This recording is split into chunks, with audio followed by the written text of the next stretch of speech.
This video is brought to you by OKCoin Crypto Exchange, where you can buy, sell, and trade your favorite cryptocurrencies, and you don't have to pay high fees.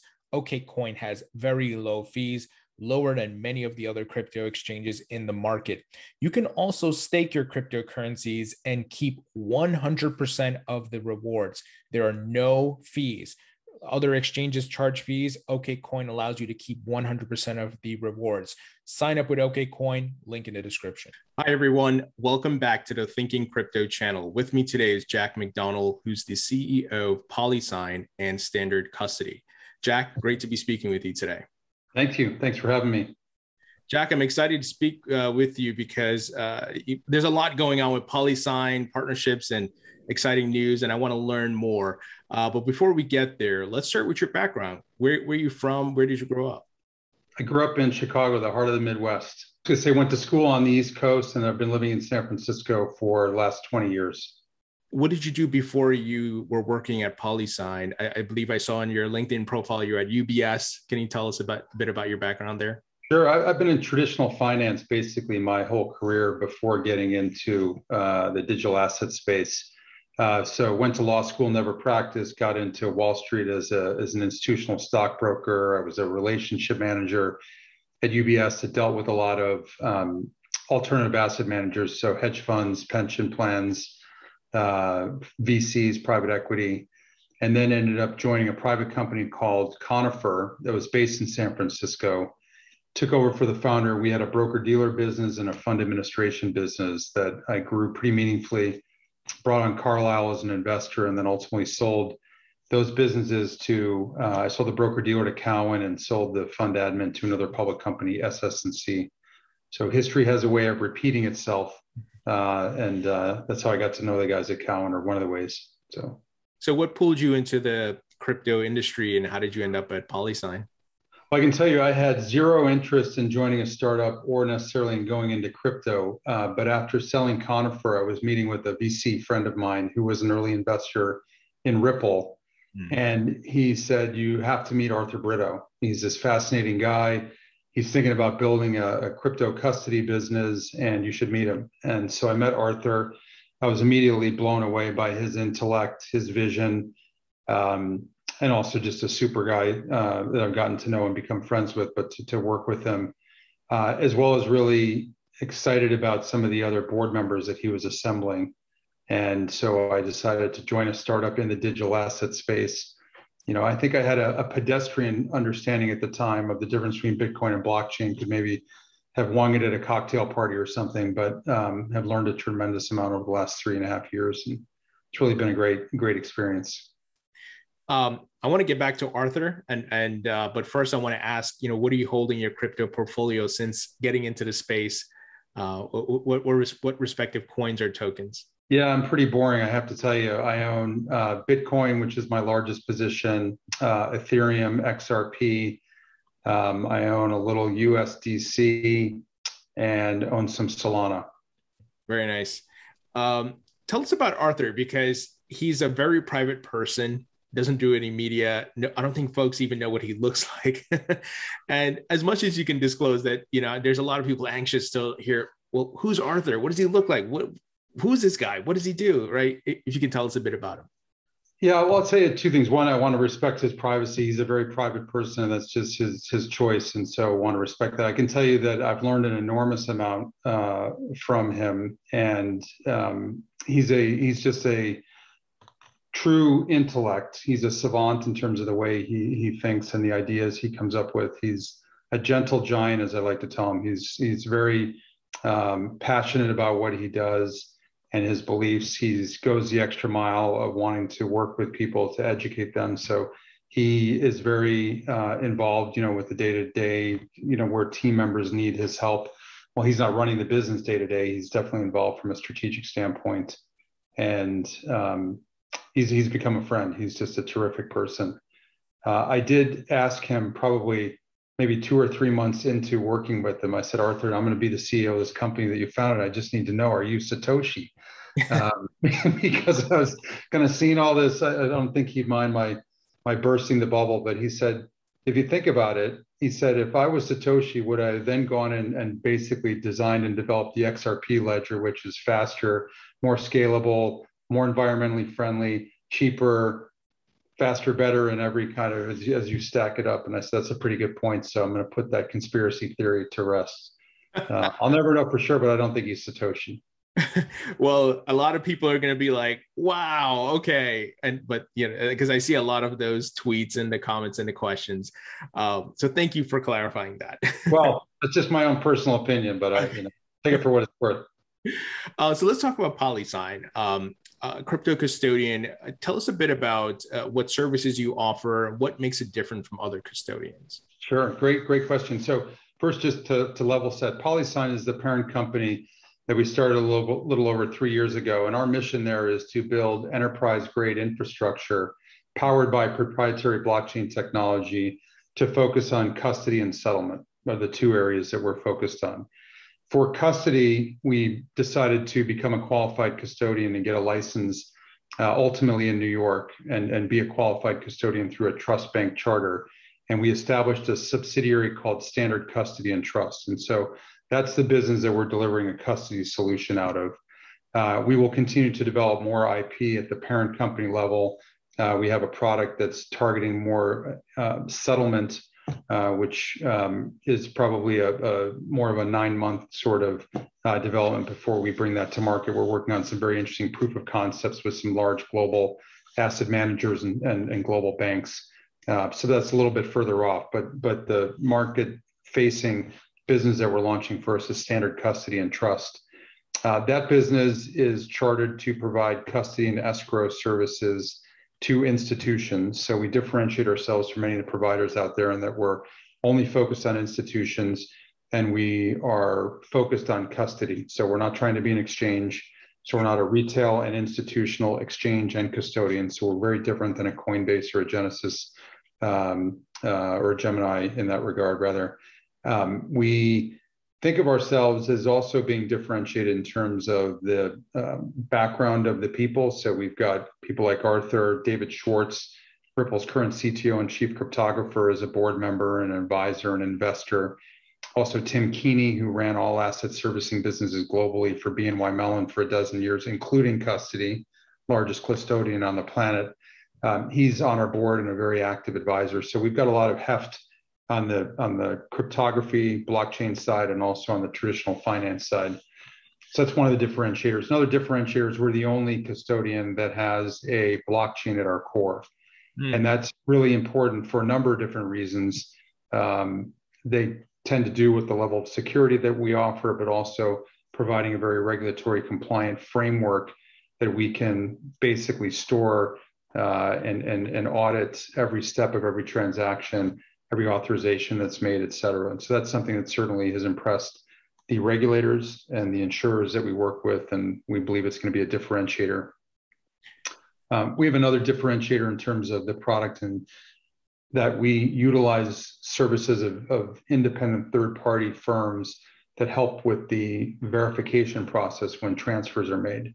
So oftentimes you'll have a quorum of approvals that would exist at an asset manager, let's say a hedge fund, and then typically that would come inside the four walls of a custodian, and there's an approval process there. We distribute that risk out through utilizing some third parties that have a very narrow, albeit very important aspect of the approval process. And through the technology we've built, we're able to harness that with an added layer of security. We essentially have a distributed risk, multi-step, multi-stage authorization process, all wrapped in a product and a service that can take a few minutes, literally, to transfer an asset. But we believe it's the most secure technology in the industry. Wow. And can you tell us which blockchain you're using? Is it one that is out in the market or one that you proprietary? Yeah, we built it ourselves. David and Arthur designed it. Importantly, it's a blockchain that serves a very specific purpose for us within the four walled garden walls of standard custody. So we don't store other assets on the blockchain. We're not saying, hey, move an asset from here to there, but we use it from a security standpoint to do that. Got it. So it's a private blockchain and proprietary developed in-house essentially. That's right. Got it. Tell us about the assets you're custodying, and which ones, as much as you can disclose, and maybe the total assets under management that you currently have. Yeah, we were only approved to go live in the end of May, so we're still in the early days of onboarding our clients. The assets that we're supporting are all the green listed assets that exist on the DFS site. We also have been approved to have our own asset vetting policies. So if there's a thinking crypto token that gets launched that presumably is not already pre-vetted on the DFS site, that's something that we have our own process that's been approved by DFS, where we would run that assets through our kind of filter, both from a regulatory standpoint and from a technology standpoint. We self-certify, and then we report quarterly in arrears to the regulators that we're now supporting this asset. So we're starting with the more major coins, and depending upon where the opportunity exists for us with some client relationships that we have and where we see the industry evolving, our slate of assets will continue to evolve, as you'd expect. Sure. Tell us about the partnerships that you have. We saw a big announcement with Cohen. Can you tell us about that partnership, and if there's any other names that you can let us know about that you're working with? Yeah, sure. It's part of our Series B, which you're referencing. We just completed a $60 million Series B round about 2 months ago. Cowen, the investment bank, led the round. And we were purposely looking for a strategic investor to come in and help us grow the company. We very much believe in partnerships. We do believe that there will be this intersection between traditional capital markets and traditional finance, and then the decentralized nature of the digital asset ecosystem.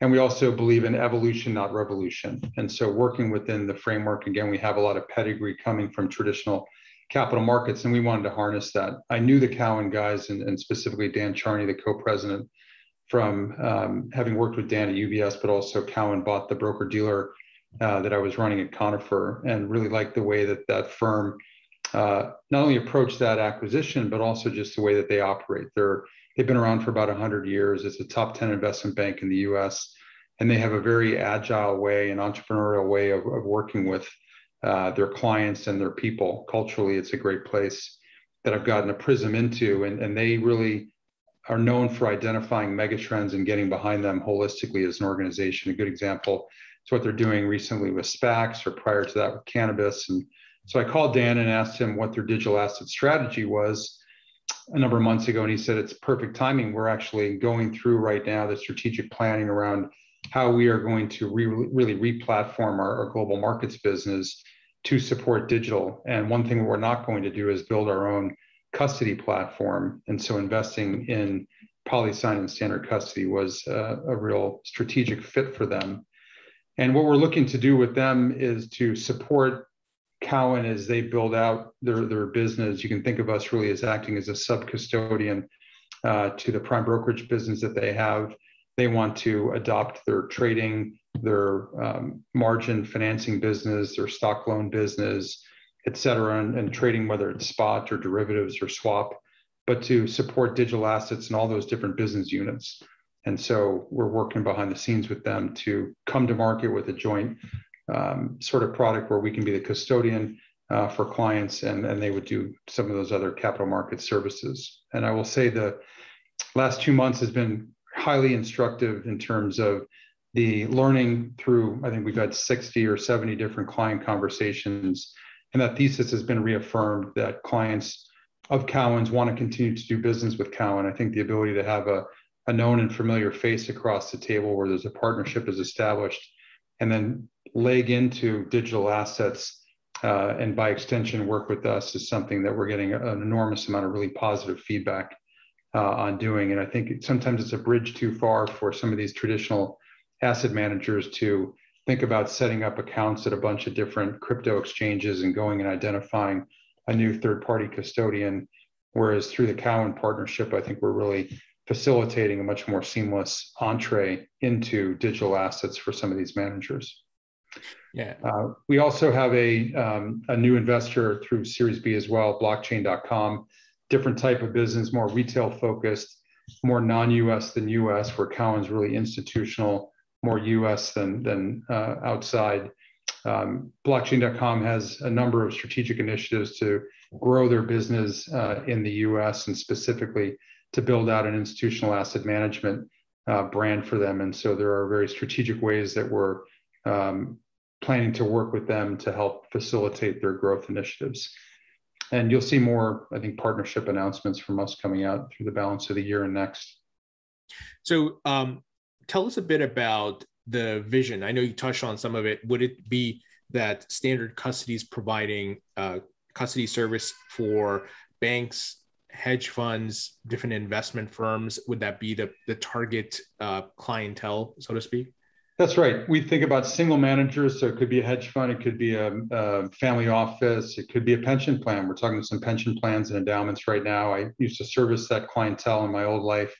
And increasingly through VC investments that they've made through VC managers or private equity managers are starting to come into possession of tokens in some instances or other types of digital assets. And so all of a sudden you've got these pensions and endowments who have a custodial need for an asset that they haven't held before. And so we're having some very interesting conversations with them.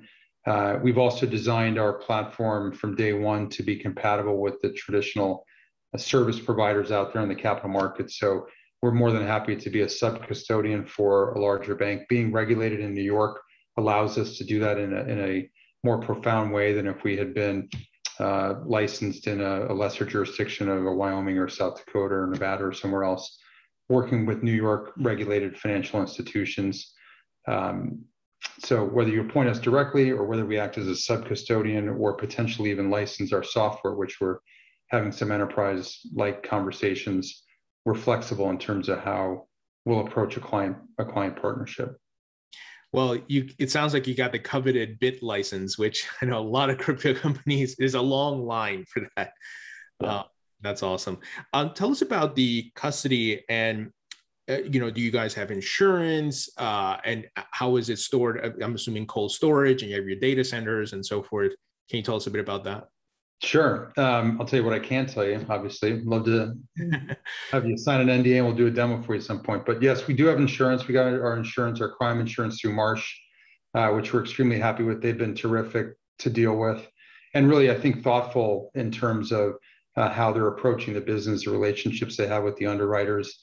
We were received very favorably given the security profile I referenced earlier. Having a blockchain at our core is something that the regulators really took great note of and I think treated us very well in the market as a result of that. We do have what we consider to be really better than cold storage type solution in place. And I say it's not exact cold storage because we have networked HSMs as part of our security shield, which many providers do. I think the legacy distinction between hot and cold storage is melting, if you will, if you'll pardon the expression, over time because more and more of the equipment is networked.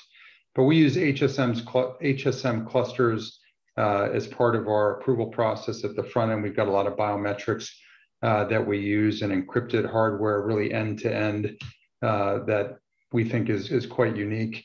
This use of third-party verification firms as part of our approval process is unique, and the ability to basically store business logic and run that through the HSMs through leveraging our blockchain is a really critical piece of how we're approaching the problem that we're solving for. Sure. There was a question that came from the community asking, given the, David Schwartz from Ripple, Arthur Britto, who's a co-founder of Ripple, are there plans for you guys to work with Ripple and potentially custody XRP for Ripple's clients? Any light you can shed there? Yeah, that's certainly our hope. Right now we're a very regulatory compliant focused organization, and given what's going on with Ripple and the SEC, there seems to be a little bit of a hold on taking in new assets. But we absolutely look to partner with Ripple and Ripple holders of XRP going forward. We'd like to think we have an unfair advantage there with Arthur and David's pedigree, and that was the first asset that we onboarded through our dev and as we were building out the tech. So we have a lot of friends at Ripple and very much look forward to this part of their journey getting resolved satisfactorily and being out there in the market and I think not only from a custody standpoint, there may be other ways that we can work with Ripple going forward. That's certainly my hope and expectation. Sure. I remember speaking with David in an interview, and he talked about the private ledger aspect that he's looking to, a federated side chains, I should say, on the XRP ledger. Would you guys ever, maybe this is on the roadmap, or maybe it's not, or it's something in the back burner, but integrate into the XRP ledger for settlement or moving funds or whatever it may be? Anything like that? Certainly something that we would want to explore with them.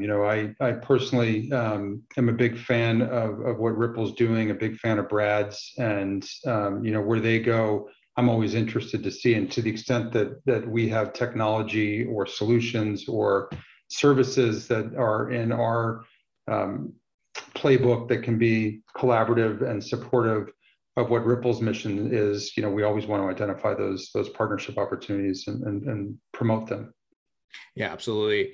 Let's talk a bit about the SEC lawsuit as much as we can. And I know that there are probably certain things you can't speak of, but what are your thoughts on here? A lot of eyeballs on this lawsuit. Certainly, I, as an XRP holder, I think the SEC is in the wrong here. And I think a lot of people have those sentiments, and everybody wants to see what the outcome is going to be, because the SEC may use that determination to go after other crypto assets in the market. What are your thoughts on the entire situation, along with Gary Gensler and so forth? I think it's a terrible Christmas present to have received. Let's just say that. Timing is everything. I don't quite understand that. And I should say I have zero inside baseball on this matter, and I'm probably best not opining on it. I do think, just in general, a speedy resolution will be very good for the industry overall.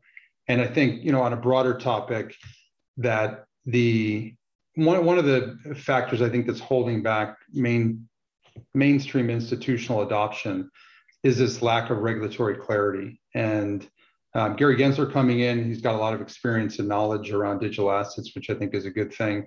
I think one of the takeaways for me and him essentially asking for more regulatory power to regulate the space is a validation that there's a there, right? That the whole digital asset movement and industry is meaningful. It needs to be addressed head on. And, I think regulation ultimately will be a positive for the industry once we get some clarity. Obviously, I hope that it's constructive. And I think if there's too much adverse regulation, obviously it's going to stymie innovation, and the innovation will go offshore. So I think the US specifically right now is in a bit of a quandary. My hope, and it's a big hope that I think is tough to deliver on, is there will also be some collaboration between the different regulators that are out there, because as you know, the taxonomy is really challenging here. And the fact that there are so many different regulators that have their toes or hands into different aspects of this industry, but there's just not this full scale sort of regulatory view is really challenging. And that's exacerbated by the global nature of this. So if we could at least have a unified view in the US, understanding there are different types of assets. Are they securities? And some are they commodities? Are they property? Are they currencies, et cetera? But I think having a holistic view, for me as a CEO of an infrastructure company, would be extremely helpful. And I think it's going to give the sort of clarity that a lot of institutional investors and other types of financial institutions are looking for before they can really, go deeper into the space. Yeah, absolutely. And we saw with the infrastructure bill, there was some overreach, kind of snuck into that, hoping there's an amendment, or they're able to. It's not signed into law yet, but they may be able to adjust that. In addition, I know everybody's waiting for a Bitcoin ETF, and it, of course, sits on Gary Gensler's plate. So what does your gut tell you that potentially you may see a Bitcoin ETF approved this year? I think it feels to me like there will probably not be something approved this year. I'd like to think so, but I think you'll see more and more, I call them access products, that will continue to be developed. Some of them will be derivative, and there will continue to be Bitcoin tracker funds or other types of products developed outside the US. So my expectation is that the US is going to have to approve some kind of Bitcoin ETF, in the near future. Whether it's going to happen this year is a little bit of of a wild card. I do think on the infrastructure bill, just on that front, the frustrating part for me is that there seems to be a lot of enthusiasm when it comes to collecting taxes, where the regulators seem to be motivated to, get some regulatory guidance out there. But I hope that it's more holistic than just on the front end of give me the information I need and compel the different market participants to report so the government can collect taxes. I think we as an industry deserve much more than just tax collection guidance, which obviously is an important feature. And I'm all for investor protection and operating within a regulated framework. But as I said earlier, I think some clarity and comprehensive sort of legislation will be very, very helpful to the industry at large. I want to circle back to PolySign and standard custody, because we just saw Visa purchase an NFT. I think Budweiser's launched it. I think they were doing the same thing. Will you guys look to provide services for custodying NFTs as well?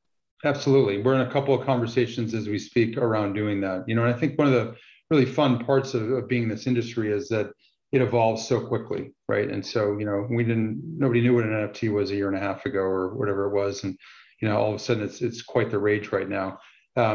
There's a risk that you follow the shiny toy all the time. And so we need to remain focused. But I think, we're basically replatforming the capital markets. We're replatforming what it means to be providing banking infrastructure here at PolySign. And so NFTs, I think, are here to stay. Certainly the whole DeFi movement is something that we're extremely focused on. And I think it's going to have a profound change and a ripple effect on lots of different aspects of our, not only the financial services industry, but society at large. And so from a strategic product development standpoint, we're very much looking at these new products and services and trying to think about where within our strategic focus, we can either broaden our offering and or partner with other providers to bring to the market solutions which are compelling, secure, investor friendly, regulated, et cetera. As far as the clients who you're talking to, the prospects, are there still folks who are on the fence, like, we're not sure about this digital asset crypto item? Can you take us behind the curtain?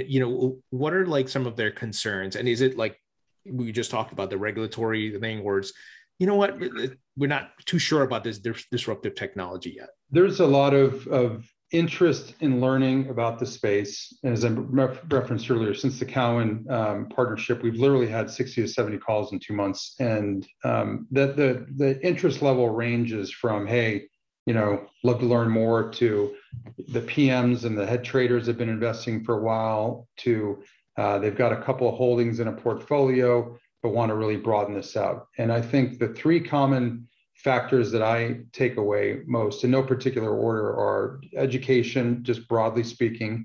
It may be the investment people who have an interest, but you've got to get a broader education in the operations folks, the compliance folks, the board level, et cetera. So a broader education of what does it mean to be investing in digital assets? What is the asset itself that we're holding? What are the ramifications, from a tax, from a compliance standpoint? How is it going to affect our fund management business, et cetera? And so getting comfortable and through further education is one factor.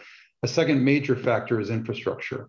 So once you decide as an organization you want to buy a digital asset, what does it mean for your current infrastructure needs? Does it mean we need a new accounting system? What's it going to mean to our audit? Can the same auditor who's been auditing my hedge fund for the last 10 years continue to audit it if I've got crypto in there? What does it mean from a risk management system? How do I report to my investors? Where am I getting the pricing feeds? All those sort of factors weigh into it. It's fueled our desire to really focus on this space, and given our experience that we have in the traditional capital markets, we have a very good understanding of what I'll call them traditional investors, hedge funds, private equity, VC, pension endowment, et cetera, family offices, what they need to run their business. And we're trying to build products and services and behave in a way that's very collaborative and really synthesizes with the current operational flow that they have. Again, working through Cowen is one way to do that, because Cowen has those not only the relationships but the requisite plumbing into these organizations. And we're trying to make it easy for investors to invest in custody with us. And then the third factor, the really gating item, which we've already touched on, is the regulatory clarity. So if you get comfortable with the investment side, I want to buy some digital assets. I'm now comfortable with the infrastructure. And the infrastructure, broadly speaking, has gotten a lot better over the last couple of years. You have more regulated, insured custodians. You've got folks like Luca who provide, good market data feeds, et cetera. And so that area is getting solved for day by day. I think the regulatory clarity piece is the big one. Sure. This question just came to mind. Given that you built your own proprietary blockchain, a private blockchain, do you foresee that being a service that you would provide to some of these institutions via PolySign, that we can help you build your own blockchain or token or tokenize things, securities, whatever it may be? Would that be something on the roadmap? And you may be like, you may not be able to speak that, but I wanted to ask. Yeah, we're not thinking about it from the standpoint of, we're not looking to, be like an R3 and here's Corda and I'm going to give you an SDK that you can then build your own blockchain. I'm going to give you the toolkit to do it. We do have some features around we're calling it Polynet, given the recent hack. We're going to probably rename that from a few weeks ago. This is just kind of in the lab, if you will, in the skunk works right now. But that's designed, it's another proprietary blockchain that really is designed to foster cross-product asset agnostic settlement, instant atomic settlement of asset transfers. And one of the things that you can do with that software is to create tokens. We really want to be a connective tissue, a network of networks between both digital and analog networks or ledgers that exist within different assets. So there's an example of using our blockchain that if you as an issuer want to create a token, we're actually doing this right now in a POC, you can do that on our platform. But I think it would be more purposeful around something like that, as opposed to trying to commercialize our blockchain infrastructure and license that out for others to build their own blockchain. That's not really the business that we're in. Yeah, that makes sense. Let's change gears a bit and talk about the crypto market as a whole. There's some saying, hey, we are still in the bull market. There's skeptics saying, I think we're heading into a bear market. What are your thoughts and feelings about it? And do you have a Bitcoin price prediction?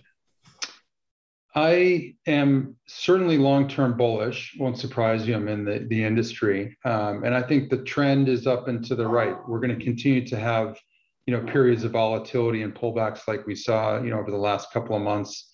My sense is that as more institutions come in, you'll see the volatility dampen, which is a positive. It becomes a self-fulfilling sort of prophecy.